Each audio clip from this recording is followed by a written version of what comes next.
So it's the summer of 2004, and I'm sitting at my laptop looking at truly the last website I'd ever expect to be on, JDate. Now, I'm Jewish, but I'm not that Jewish. I'm not like B&H Jewish.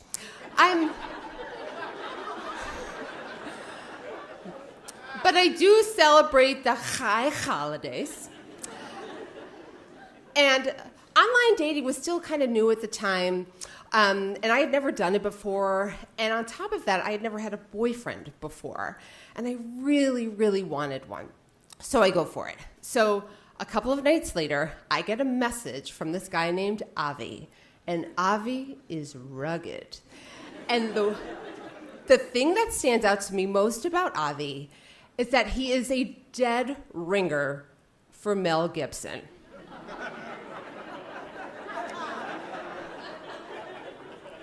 Not exactly what I expected on a Jewish dating site, but okay.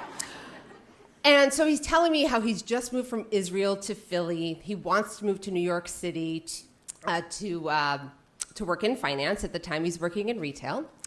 And he's telling me how active he is. I'm training for a marathon. A couple nights later, he calls me. And he has the sexiest voice. Oh, my God. And he's charming, and he's a really great listener. And before I know it, we're talking every single day. And I'm really starting to develop feelings for Avi. And then one night, he asks me out. I'm like, giddy up.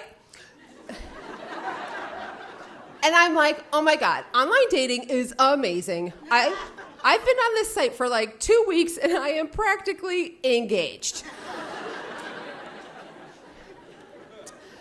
So a few nights later, I meet him down in the East Village at this Italian place at 6 o'clock.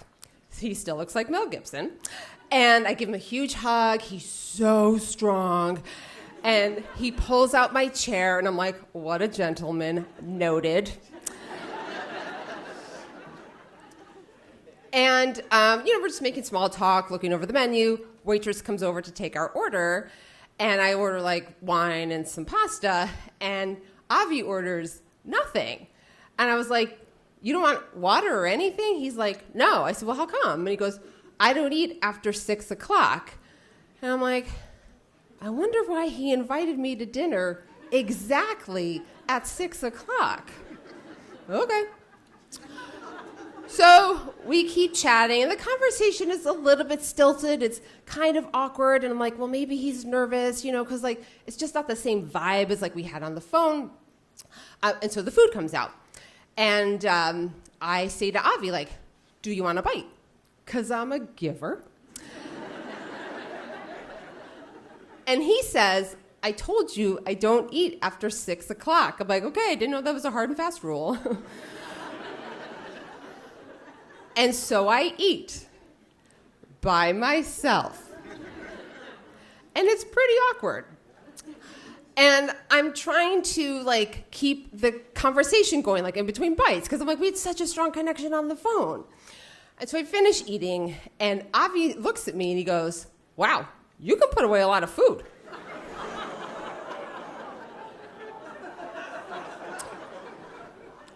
I was like, I am training for a marathon. And so check comes, Avi pays, and we leave. And on the way out, I notice that Avi has this enormous gift bag. And he says, I have something for you. Now, at this point, I'm not exactly sure if I'm interested in Avi, but I am interested in what's in that bag.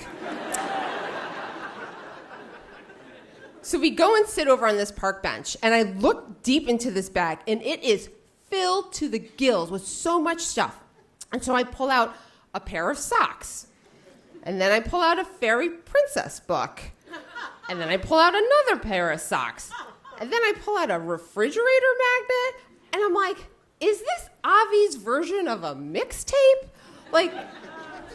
Am I supposed to find meaning, with all of these things? Does the magnet mean, we have magnetism or something?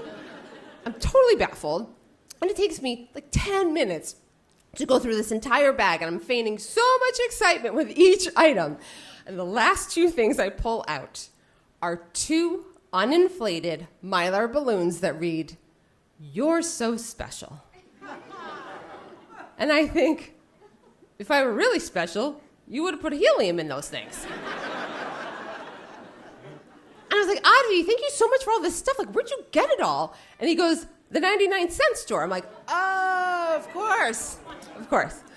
So we walk to the subway. He stops at a bodega, and he buys me a single rose. And he says, Robin, take out the vase. Because, of course, there's a vase in the bag.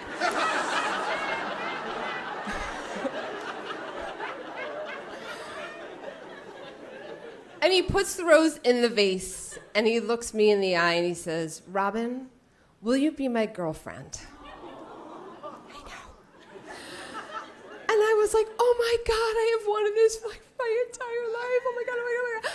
And I look at Avi, and I look at the rose, and I look at this bag full of tchotchkes. And I look at Avi, and I say, Avi, thank you so much for dinner. Thank you for this abundance of presents. But I think we'd be better off as friends. And I give him a hug, and it's not as strong as it was initially, and I bid him shalom.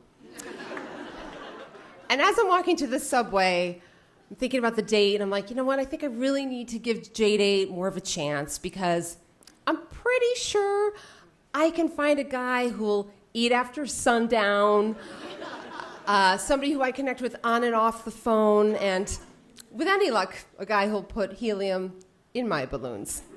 Thank you.